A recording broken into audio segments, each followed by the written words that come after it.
ఓం నమ శివాయ శ్రీమాత్రే నమ. మిత్రులకి శ్రేభిలాషులకి అలాగే నన్ను ఇంతగా ఆదరిస్తున్న యూట్యూబ్ ప్రేక్షకులందరికీ కూడా పేరు పేరు ధన్యవాదాలు. మిత్రులరా, మీ అందరికీ పరాదేవత ఎల్లవేళలా మీతో ఉండి మీ మనోవాంఛ నెరవేర్చాలని మనస్ఫూర్తిగా కోరుకుంటున్నాను.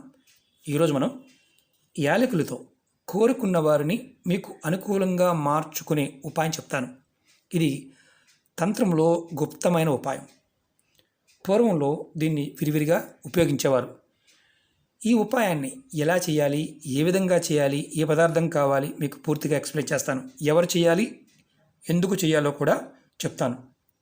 వీడియోని స్కిప్ చేయకుండా పూర్తిగా చోట ప్రయత్నించండి. ఎందుకంటే తాంత్రిక ఉపాయాల్లో అందులో మనం పూర్తిగా వింటేనే అర్థమవుతుంది, లేకపోతే అర్థం కాదు. అలాగే ఈ ఉపాయం యాలకులను ఉపయోగిస్తున్నాం. యాలకులతో అద్భుతమైన తేలికైన వశీకరణ ఉపాయం. ఇది వశీకరణం అనగానే భయపడమాకండి, ఎందుకంటే వశీకరణలో చాలా రకాల విధానాలు ఉంటాయి. ఈ ఉపాయం ఎటువంటి దుష్ప్రభావాలను చూపించదు, స్వాతికమైన ఉపాయం. అలాగే ఈ ఉపాయానికి ఎటువంటి పూజ చేయవలసిన అవసరం లేదు, అలాగే మంత్రాన్ని పఠించాల్సిన అవసరం కూడా లేదు. ఈ ఉపాయం చేస్తున్నప్పుడు మీరు ఎంత నమ్మకంగా ప్రయత్నం చేస్తారో అంతే త్వరగా ఫలితం వస్తుంది. అంటే పదార్థంలో ఉన్న శక్తిని మనం విశ్వాసంతో ప్రాకృతికమైన శక్తిని పొందడానికి మనలో ప్రేరణ కలగాలి. ఎలా చేస్తే కలుగుతుందో చెప్తాను. ఎవరు చేయాలి, ఏ విధంగా చెప్తాను. మీకు ఈ వీడియో నచ్చినట్లయితే లైక్ చేయండి, ఛానల్ని సబ్స్క్రైబ్ చేయండి, పక్కనే ఉన్న గంట సింబల్ని యాక్టివేట్ చేసుకోండి. మీకు నచ్చితే 10 మంది మిత్రులకి షేర్ చేయండి. అలాగే అనేక రకాల సమస్యల మీద వీడియోలు చేయడం జరిగింది. మీరు నా వీడియోస్లో కానీ ప్లేలిస్ట్లో కానీ వెళ్ళండి. మీరు ఆచరించగలిగేదాన్ని, ప్రయత్నం చేయగలిగేదాన్ని ప్రయత్నించండి.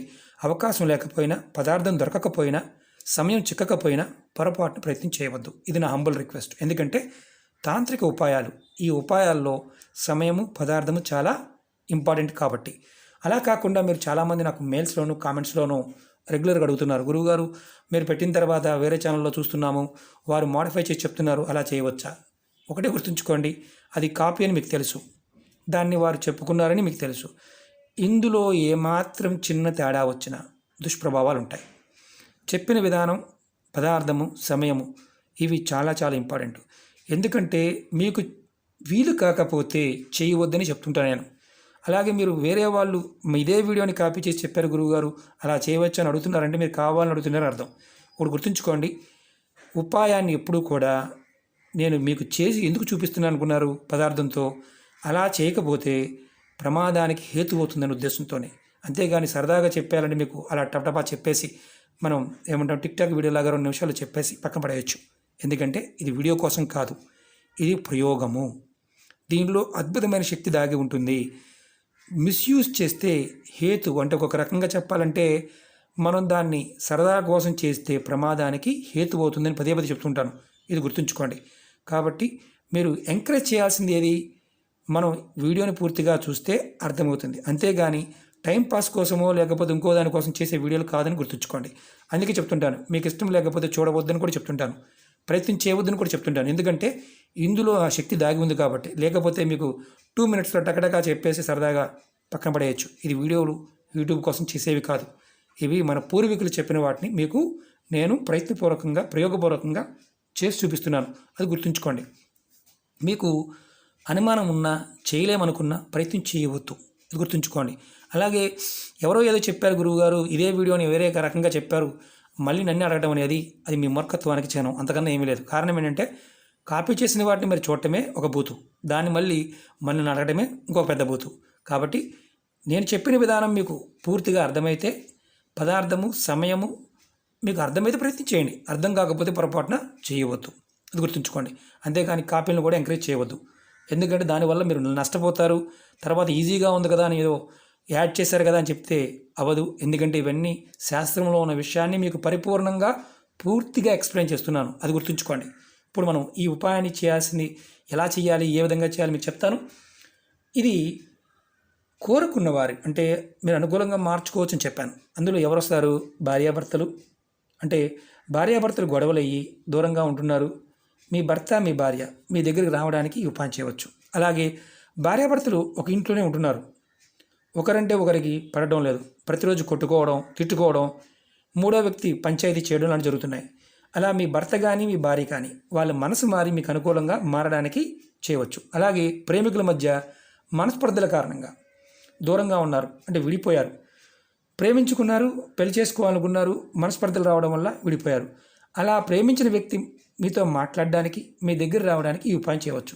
అలాగే అన్నతమ్ములు, అక్క చెల్లెళ్ళు, స్నేహితుల మధ్య, అంటే మీ ఇద్దరి మధ్య స్నేహితుల మధ్య మంచి స్నేహం ఉంది, గొడవలు అయ్యాయి, వేరే మూడో వ్యక్తి వల్ల చెప్పుడు మాటల వల్ల విడిపోయారు.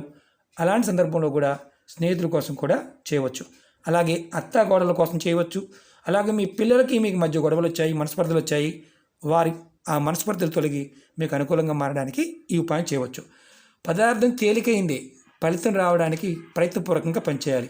అందుకే చెప్తాను, పూర్తిగా స్కిప్ చేయకుండా చూడండి. స్కిప్ చేస్తే అర్థం కాదు, ఎందుకంటే విధానం అనేది చాలా అవసరం. అది మనం పూర్తిగా విన్నప్పుడే అర్థమవుతుంది. అంతేగాని సరదా కోసం మాత్రం ఏదో టగటగా అలా చూసాము, స్కిప్ చేసుకుంటూ చూసాము, అర్థం కాలేదు, దాన్ని మళ్ళీ మళ్ళీ మళ్ళీ స్కిప్ చేసి చూసాము, అర్థం కాలేదని చాలామంది ఉంటారు. కాబట్టి పూర్తిగా చూడండి, సమయం తీసుకోండి, పూర్తిగా చూడండి. మీకు అనుకూలంగా మారడానికి ఈ ఉపాయం చేస్తున్నారన్న విషయాన్ని గుర్తుంచుకోండి ముందు. అలాగే ఇందులో చాలా ఇంపార్టెంట్ ఏంటంటే, ఎదుటి వారిని ఇబ్బంది పెట్టాలని ఉపాయం మాత్రం చేయమాకండి. ఒకవేళ మీరు ఎదుటి వారిని ఇబ్బంది పెట్టాలని మీరు ప్రయత్నం చేస్తే ఎంత ఇబ్బంది పెట్టాలనుకుంటారో అంత ఇబ్బంది మీరు పడతారు. ఇది గుర్తుపెట్టుకోండి. ఈ ఉపాయాన్ని ఆడవారైన మగవారైనా చేయవచ్చు. ఆడవారు నెలసరి సమయంలో కూడా చేయవచ్చు. ఎటువంటి నియమ నిబంధనలు లేవు. పదే పదే చెప్తున్నాను, వీడియోలో గుర్తుంచుకోండి, వీడియోలోనే చెప్తాను. ఒకవేళ నేను ఏదైనా మిస్ చేస్తే కామెంట్ రూపంలో కింద డిస్క్రిప్షన్ బాక్స్లో పెడతాను, లేదా కామెంట్ బాక్స్లో పెడతాను.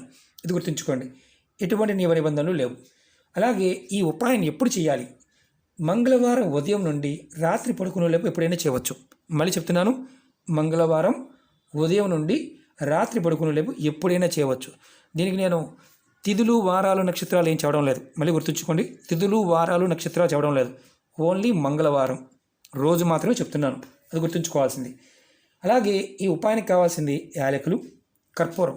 పచ్చకర్పూరాన్ని వాడితే చాలా విశేషంగా పనిచేస్తుంది. పచ్చకర్పూరం లేకపోతే మామూలు కర్పూరాన్ని వాడండి. అలాగే ఒకటి రెడ్ కలర్ పెన్ను లేదా మార్కర్, స్కెచ్ ఏదైనా పర్వాలేదు, రెడ్ కలర్ కావాలి. పూర్వం రోజుల్లో దీనికి మనం సింధూరాన్ని ఆవు నీటితో కలిపి అక్షరాలు రాసేవారు. మనం ప్రస్తుతం పెన్నుతో రాసుకుందాం, ఎందుకంటే చాలా ప్రాసెస్ కాబట్టి పెన్నుతో కూడా రాయవచ్చు, ఎలాంటి ఇబ్బంది లేదు. ఎందుకంటే ప్రాక్టికల్గా చేసాం కాబట్టి చెప్తున్నాను. అలాగే ఈ ఉపాయాన్ని మీరు చేయవలసింది స్నానం చేసిన తర్వాత మాత్రమే చేయాలి, స్నానం చేయకుండా చేయకూడదు. మీరు ఏ వ్యక్తినైతే మీరు అనుకూలంగా మార్చుకోవాలనుకుంటున్నారో ఆ వ్యక్తి పేరులో ఎన్ని అక్షరాలు ఉంటే అన్ని యాలకులు తీసుకోండి. నేను దాని ఎగ్జాంపుల్ చెప్తున్నాను. రామ, నేను రాముణ్ణి అనుకూలంగా చేసుకోవాలనుకుంటున్నాను. రాముడు, రామ, రామ, తెలుగులో రెండు అక్షరాలు రామ, 2 యాలకులు తీసుకున్నాను. అలాగే ఈ యాలకుల పైన రెడ్ కలర్ పెన్నుతో మీకు తెలుగు కావచ్చు, హిందీ కావచ్చు, మరాఠీ కావచ్చు, ఇంగ్లీష్ కావచ్చు, ఎన్ని అక్షరాలు అయితే వస్తాయో అన్ని అక్షరాలు ఒక్కొక్క పేరు రాయండి. నేను ఇందులో రామ రాద్దాం అనుకుంటున్నాను. యాలకి మీద రాయండి. మనకు పూర్తిగా రాదు కదండి, గుండ్రంగా రాదు కదండి, మామూలుగా రాయండి. నేను చూపిస్తున్నాను. ఒక అక్షరం రా, మార్కర్తో రాయవచ్చు, పెన్తో రాయవచ్చు. 2 అక్షరం రామ, మా, రామ. చూడండి, ఎందుకంటే మొబైల్ కాబట్టి కొంచెం డల్గా ఉంటుంది. నేను రెడ్ కలర్ దాంతో రాశాను రామ, 2 అక్షరాలు రాశాను 2 యాలకుల మీద. ఎన్ని అక్షరాలు ఉంటే అన్ని అక్షరాలు రాయాలి. ఒకటి గుర్తుంచుకోండి, ఇంటి పేరు రాయవలసిన అవసరం లేదు, పేరు మాత్రమే రాయాలి. ఒక్కొక్క యాలక మీద ఒక్కొక్క అక్షరం రాయాలి. తర్వాత ఈ యాలకుల్ని మీ చేత్తో పట్టుకోండి. చేత్తో పట్టుకొని ఆ వ్యక్తి ఎవరైతే ఉన్నారో మీకు అనుకూలంగా మారాలి అని అనుకోవాలి. ఆ వ్యక్తి పేరుని మనసులో తలుచుకొని మీ మధ్య ఉన్న మనస్పర్ధలు, గొడవలు తొలగిపోవాలని కోరుకోండి. ఆ వ్యక్తి మీ దగ్గరికి రావాలని, మీకు అనుకూలంగా మారాలని కోరుకోండి. తర్వాత ఈ యాలకుల్ని ఏదైనా ప్లేట్లో పెట్టి దీని మీద కర్పూరం వేసి, కర్పూరం కూడా ఎన్ని యాలకులు ఉంటే అన్ని బిళ్ళలు తీసుకోండి. నేను అన్ని ముక్కలు తీసుకుంటున్నాను. చూడండి, మీకు చూపించేది ప్రాక్టికల్గా, ఎందుకంటే ఎలా చేయాలో తెలిస్తే ఇబ్బంది ఉండదు. యాలకులు ఎన్ని అక్షరాలైతే ఉన్నాయో అన్ని యాలకులు తీసుకున్నాము. అలాగే వాటి మీద పేరు రాసాము. ఒక్కొక్క యాలక మీద ఒక్కొక్క పేరు రాసాము. తర్వాత కర్పూరం తీసుకున్నాము. పచ్చకర్పూరాన్ని మీకు చూపిస్తున్నాను, చాలా శ్రేష్టమైంది. తర్వాత ప్లేట్లో పెట్టి కర్పూరం వేసి వెలిగించండి. ఎన్ని యాలకులు ఉంటే అన్ని కర్పూరం బిళ్ళలు కూడా తీసుకోండి. చిన్నదైనా పెద్దదైనా పర్వాలేదు, చిన్న మొక్కలు పర్వాలేదు. తర్వాత మీరు వెలిగించిన తర్వాత నేను చూపిస్తాను, వెలిగించి కూడా చూపిస్తాను, మీకు ఈజీగా అర్థమవుతుంది.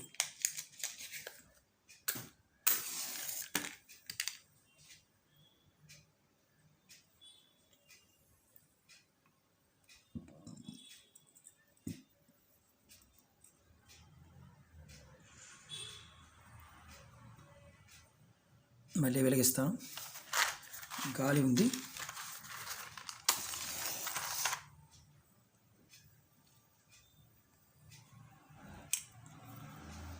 ఫ్యాన్ తిరగడం వల్ల గాలి వస్తుంది, దానివల్ల గాలికి మూవ్ అవుతుంది. చూడండి, నేను కర్పూరంతో పాటు వెలిగించాను. ఇలా ఎన్ని యాలకులు ఉంటే అన్ని యాలకుల్ని మనం అన్ని కర్పూరం బిళ్ళలు వేసి వెలిగించండి. వెలిగించిన తర్వాత మనం ఇది వెలిగించినప్పుడు ఇంకొక చిన్న పని చేయాలి. ఏంటంటే మీరు ఇది ఏ గదిలో మీ ఇంట్లో ఏ గదిలో అయినా కూర్చొని చేయవచ్చు. ఈ ఉపాయం చేస్తున్నప్పుడు మీ ముఖం తూర్పు వైపు ఉండాలి. కర్పూరం బిళ్ళ వెలిగించిన తర్వాత వచ్చిన మసిని ఏదైనా ఒక పేపర్లో కట్టి పారే నీళ్ళలో, లేదా అంటే ఏదైనా మీకు కాలువ కానీ నది కానీ ఉంటే దాంట్లో పడేయవచ్చు. లేదా ఏదైనా చెట్టు మొదల్లో మట్టి తీసి మట్టి లోపల పెట్టండి. అది మీ కుండీలో అయినా పెట్టవచ్చు. ఈ ఉపాయాన్ని 5 మంగళవారాలు చేయాలి. 5 మంగళవారాలు చేయండి. ఎందుకంటే దీంట్లో నెలసరి కూడా లేదు కాబట్టి కంటిన్యూ చేయండి. మీరు చాలా చాలా ఇంపార్టెంట్ ఏంటంటే ఈ ఉపాయాన్ని వ్యక్తి పేరు మాత్రమే రాయాలి. ఒక పేరు మాత్రమే రాయాలి, 10 పేర్లు రాయకూడదు. మీరు ఒక వ్యక్తి తర్వాత మళ్ళీ వేరే వారికి చేయాలి. అంటే మీ ఇంట్లో మీకు నలుగురిని మీరు అనుకూలంగా మలుచుకోవాలనుకుంటున్నారు, నలుగురి పేరు రాయకూడదు, ఒకరి పేరు మాత్రమే రాయాలి. ఒక వ్యక్తికి 5 వారాలు చేయాలి. 5 వారాలు అయిన తర్వాత 5 మంగళవారాలు పూర్తయిన తర్వాత రెండో వ్యక్తికి మొదలు పెట్టాలి. అంతేగాని 5, 6, 10 మందిని ఒకేసారి చేయడానికి మాత్రం ప్రయత్నించేమాకండి, ఫలితం రాదు. చెప్పడం నా బాధ్యత కాబట్టి చెప్తున్నాను. అలాగే మాకు తెలుగు రాదు, ఇంగ్లీష్ రాదు, లేకపోతే మాకు ఇదే వస్తుంది, మాకు హిందీనే వస్తుంది, లేకపోతే తమిళమే వస్తుంది అంటే మీకు ఏ భాష వస్తే ఆ భాషలోనే పేరు రాయండి. మీకు ఫైనల్గా ఏంటంటే మామూలుగా మాకు తెలుగు రాయడం రాదండి, ఇంగ్లీష్లో రాయవచ్చు అంటే ఇక ఆప్షన్ లేదు కాబట్టి ఫైనల్ ఆప్షన్ ఇంగ్లీష్, అది కూడా గుర్తుంచుకోండి. ఎందుకంటే మీకు వచ్చిన భాషలో రాయవచ్చు. ఇది చాలా చాలా తేలికైన, అద్భుతమైన, గుప్తమైన వశీకరణ ఉపాయం. ఎన్నో ఉపాయాలు ఉన్నాయి. వశీకరణలో దగ్గరగా ఒక 30,000 ఉపాయాలు ఉంటాయి. మంత్రంతోనూ, తంత్రంతోనూ, పదార్థంతోనూ, క్రియతోనూ, సమయంతో చాలా ఉన్నాయి. ప్రతి పదార్థంతో ఏదైనా చేయవచ్చు, అది గుర్తుంచుకోండి. ఈ ఉపాయం పరిపూర్ణమైన నమ్మకం, విశ్వాసంతో ప్రయత్నించేయండి. అద్భుతమైన ఫలితం వస్తుంది. కుటుంబ సభ్యుల కోసం, స్నేహితుల కోసం, ప్రేమికుల కోసం, భార్యాభర్తల కోసం, ఎవరి కోసమైనా ఈ ఉపాయం చేయవచ్చు. మీకు నేను ఇంతగా ఎందుకు ఎక్స్ప్లెయిన్ చేస్తున్నానంటే ఏదైనా సరే తెలుసుకుని చేయటం వల్ల ఫలితం అద్భుతంగా ఉంటుంది. అలా పైపైన చూసి చేయడం వల్ల ఫలితం రాకపోగా మానసికమైన వ్యధ వస్తుంది, అంటే ఒక రకమైన నిరాశ మిగులుతుంది. కాబట్టి పూర్తిగా చూడండి, ఫలితాన్ని పొందండి. ఓకే మిత్రులారా, మీకు ఈ వీడియో నచ్చినట్లయితే లైక్ చేయండి, ఛానల్ని సబ్స్క్రైబ్ చేసుకోండి, పక్కనే ఉన్న గంట సింబల్ని యాక్టివేట్ చేసుకోండి, 10 మంది మిత్రులకి షేర్ చేయండి. ఓం నమః శివాయ, శ్రీమాత్రే నమః.